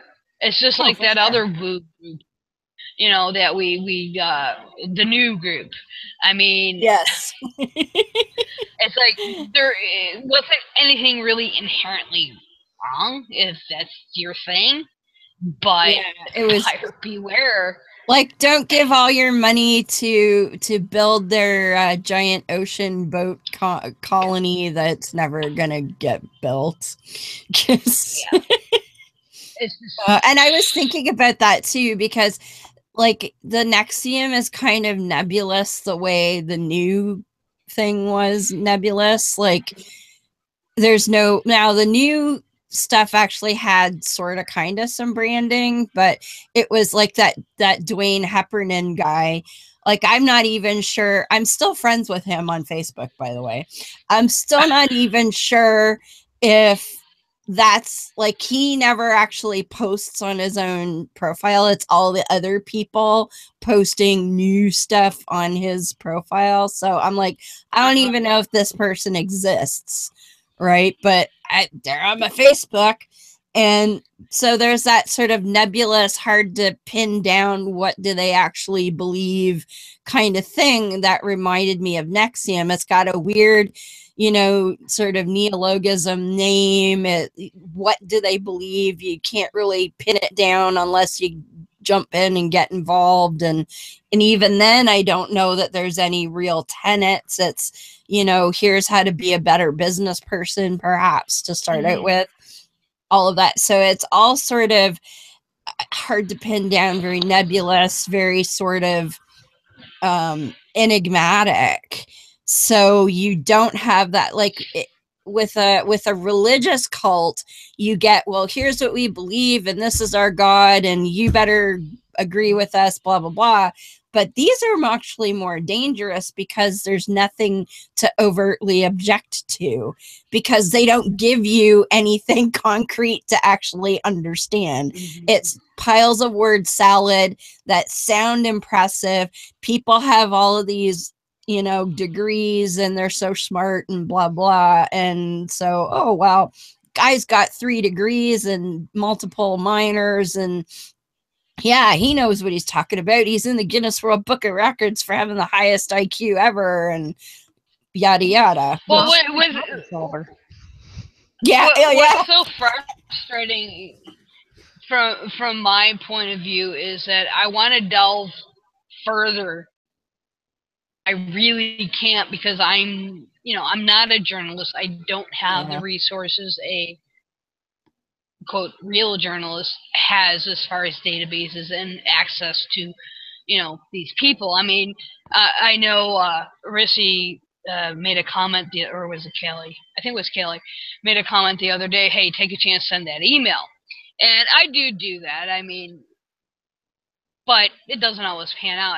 I just don't have the time or the resources to really delve into this. And then I'm thinking, what the hell can I add? Because you have the exposés by the Times Union, who I like their stuff. We have, well, so far just the one that I know of, article from New York Times, and slowly some stuff concerning Kathleen Oxenberger's child, India, the Dynasty star. A bit about her. Now the father has supposedly today came out with a blurb, and so there is more information coming out, but it's like, as I said, it's so biased. It makes me want to cringe, because it's like, I don't want to inadvertently say, hey, these guys are dirty scum, and they're really not. But all the evidence that I have shows that these guys are really questionable. And I just wish I could go deeper into it, but then I'm like, do I really want to blow the last remaining brain cell? Well, I just Googled out of curiosity the world's top problem solvers. I can't find anything really definitive. You don't say. Yeah, funny that. The closest thing I could find was an article from the Harvard Gazette from 2013 talking about the top 10 finalists in something called the President's Challenge for Social Entrepreneurship. And I didn't see any Raniere guy mentioned. Funny that. Yeah, there's no like actual list for this that I could find. And of course the link that linked to the actual president's whatever it was, because I just lost it because I clicked on the link, took me to like a Harvard website. So the actual link to the competition isn't even valid anymore because it was from 2013. So it just takes you to like the harvard.edu site. So, Yeah. President's Challenge, that's what it was. I think what kind of catches me with this whole, high IQ, world smartest, whatever, is that the stuff you read from his website specifically. And I catch myself doing this sometimes in my writing, and I have to kind of like, okay, no. It's really like he's throwing out all these flourishy word salads that when you break them down, you're like, what the fuck is he trying to say? Yeah. It's kind of like, and I do it too. And I am kind of smart. And it's like, but he's like doing it like intentionally. Yeah, to show how smart he is and how many words he knows. Exactly. And it's like the best words. No, I want to. Yeah, I have the best words. Okay, so and so here we go. This is the list of people with the highest IQs ever recorded, the top 12. So Stephen Hawking has 160. Einstein was 190. Someone named Judith Polgar, 170. Philip Emigawali, 190. Gary Kasparov, 194. Christopher Michael Langan, 210. Edith Stern, 200 plus, it says. Kim Ung Yang. I was like, are you reading North Korean propaganda? Like, what is happening?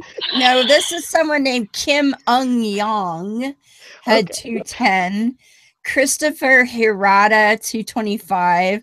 Marilyn Voss Savant, which is an ironic last name. Yeah. 228. Is that where Idiot Savant comes from? I don't know. Maybe.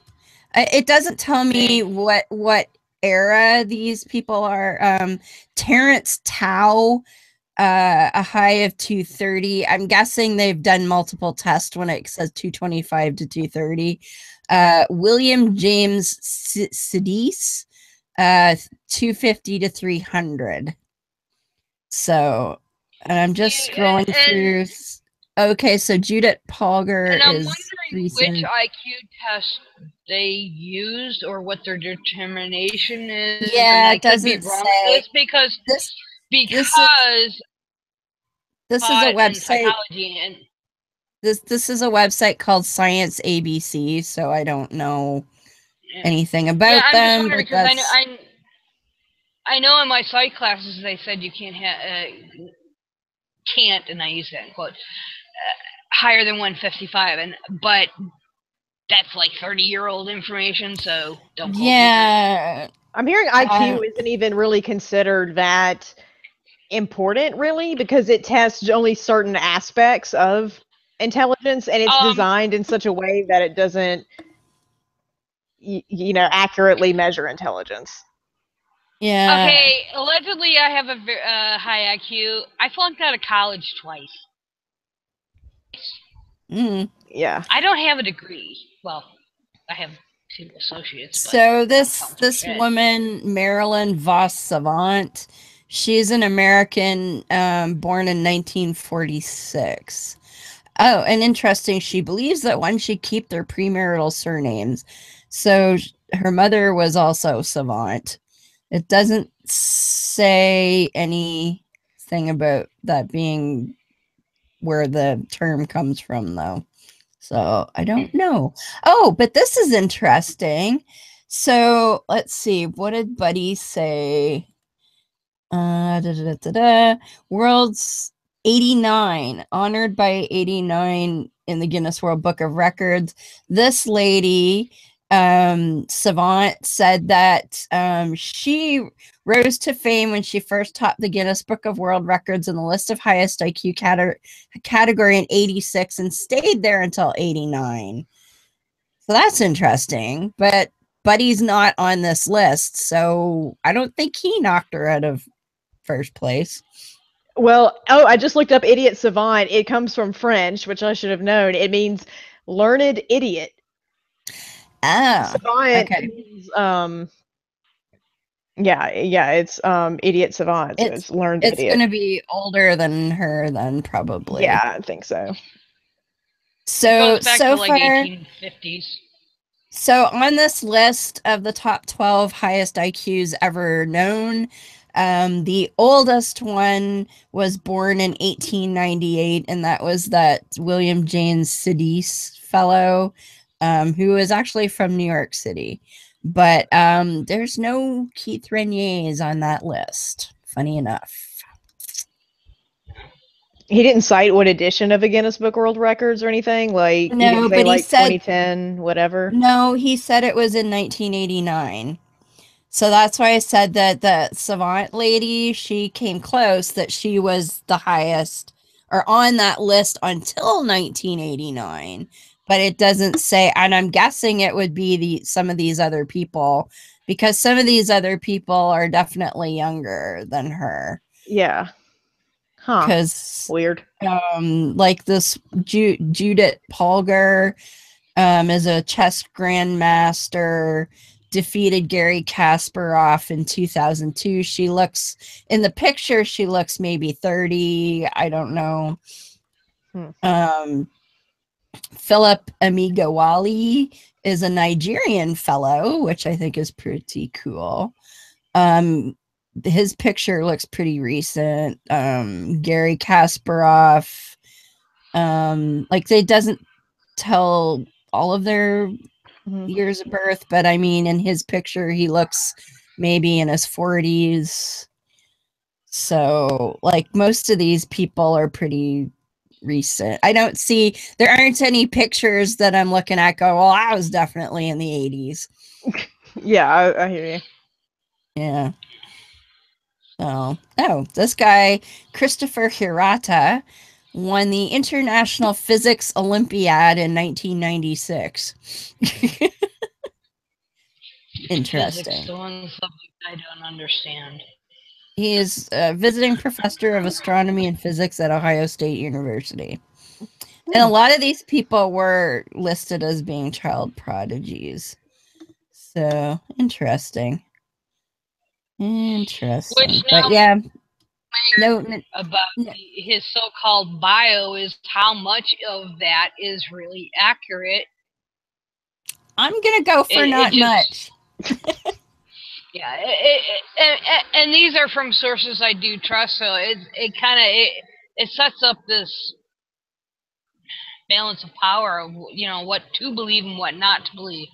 But there's enough other red flags for me, anyways, to say that tread very carefully.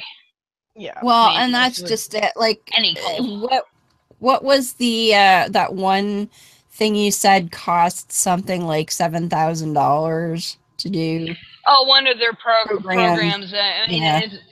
You know, it's like they have like one that lasts like 10 days at the time of the article, which was 2012, was like $7,500, and it's like, and it's set up just like, you know, just like Scientology, and this is where the pyramid scheme comes in, is that once you get to the stage of recruiting,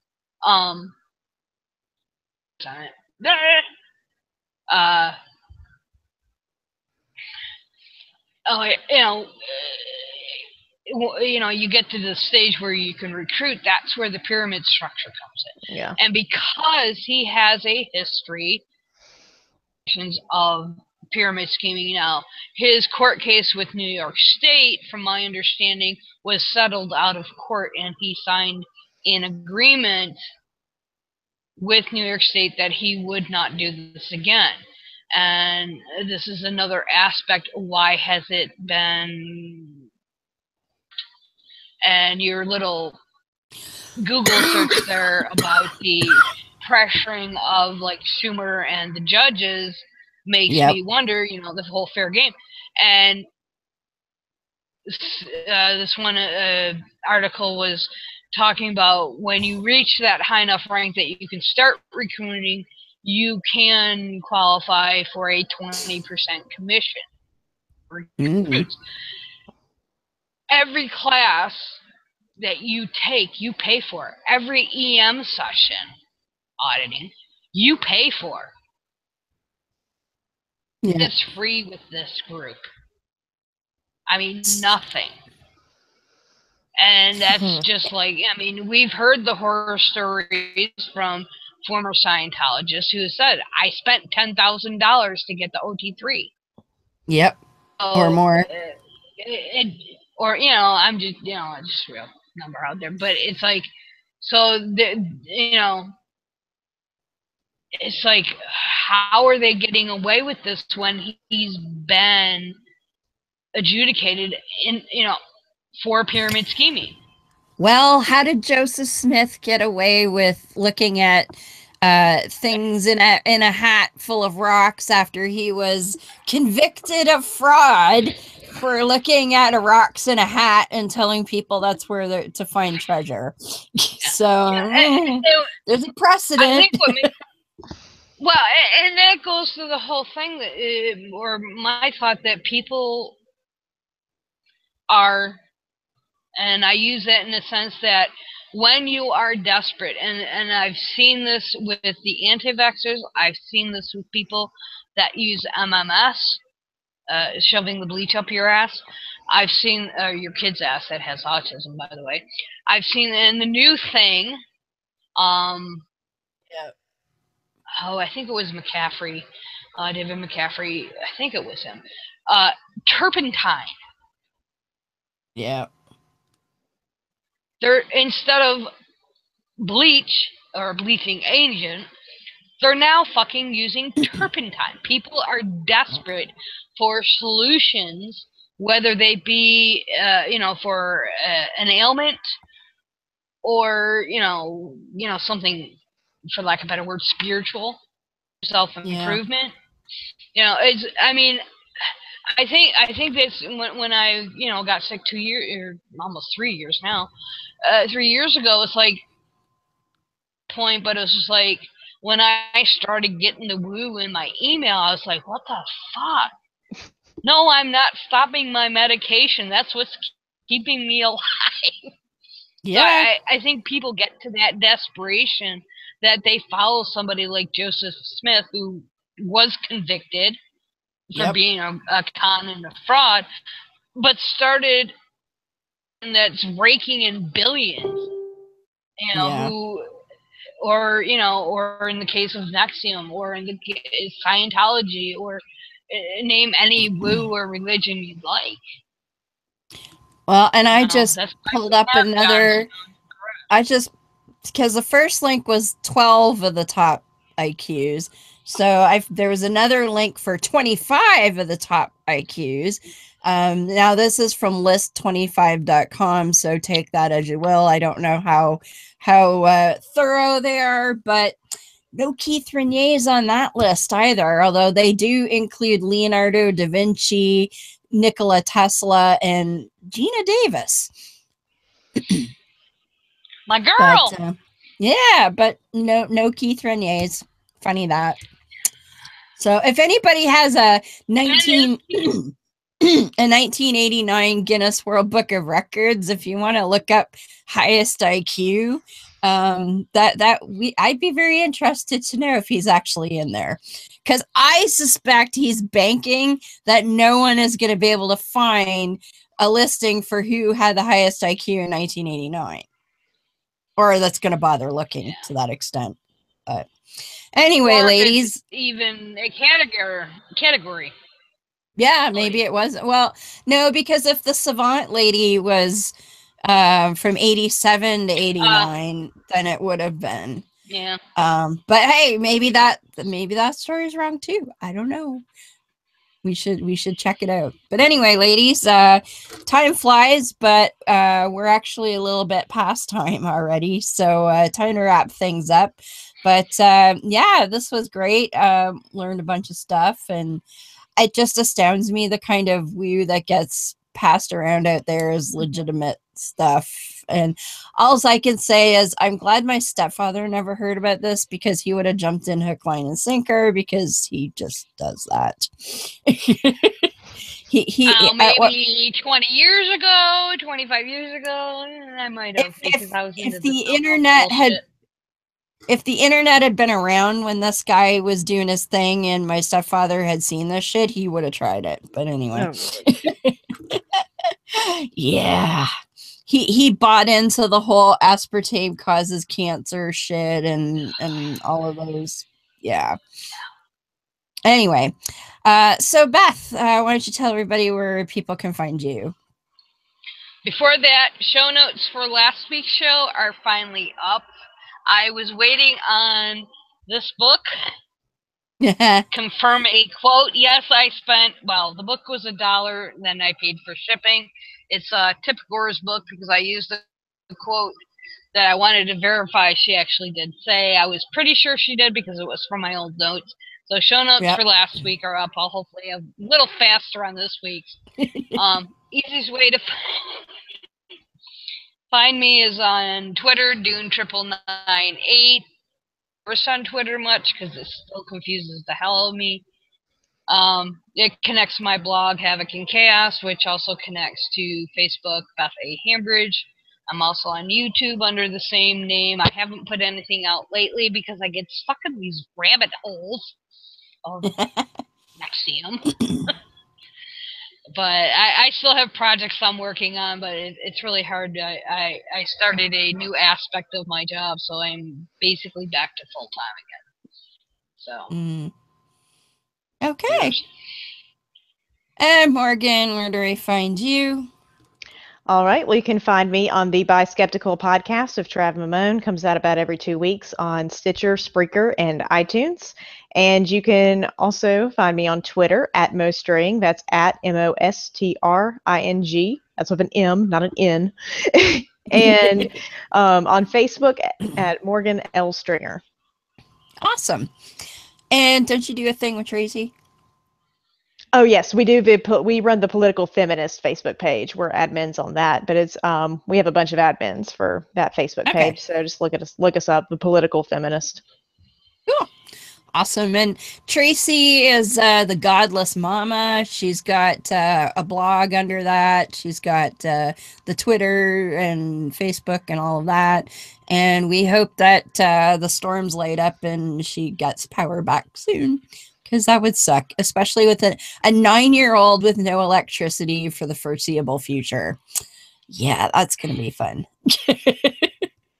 And of course, you can usually find me over at Holy Crap, the Vlogcast, which is Sunday mornings at 12:05 a.m. Eastern, hosted by the Shujin Tribble, 5 or 8 of us motley crew from around the globe talking about whatever the hell Shujin decides we're going to talk about. Generally secular, atheistic, but you never know. And excuse me, a little froggy tonight.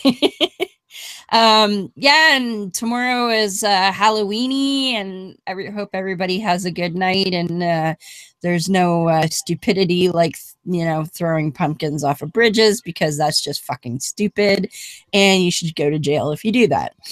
Yeah, we hope to see some cool costumes and kids tomorrow. We got our haul of candy ready to go.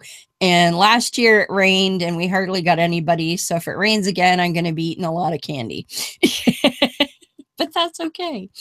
And as always, we like to talk about the Whitefields Educational Foundation. And their Taylor Scholarship, they provide counseling for people who have left religion or are looking to leave religion. And the Taylor Scholarship provides funding for that counseling for those who would like a counselor but can't afford to pay for one.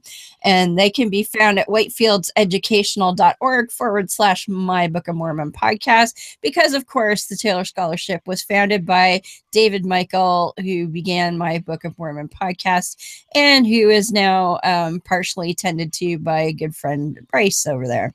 So if you are looking for a charity to donate to, those are definitely some worthy folks. And we have a Patreon, so we use that to pay for our hosting. So if you feel like throwing us a buck or two, that would be greatly appreciated, because we do use that to keep, the back catalog online and to facilitate our current hosting. So there's that. So we will be here, of course, next week, same time, same YouTube station. So until then, we will leave you with David Foda's Human Creed for All of Mankind, and we will see you next week. I know the truth and power of reason and of rational thinking, and I will use them to my advantage. I know the truth and power of educating myself and of expanding my intellectual boundaries, and I will educate myself. I know the truth and power of vanquishing ignorance, and I will do so whenever the opportunity presents itself. I know the truth and power of morality without supervision, and of true and accurate righteousness.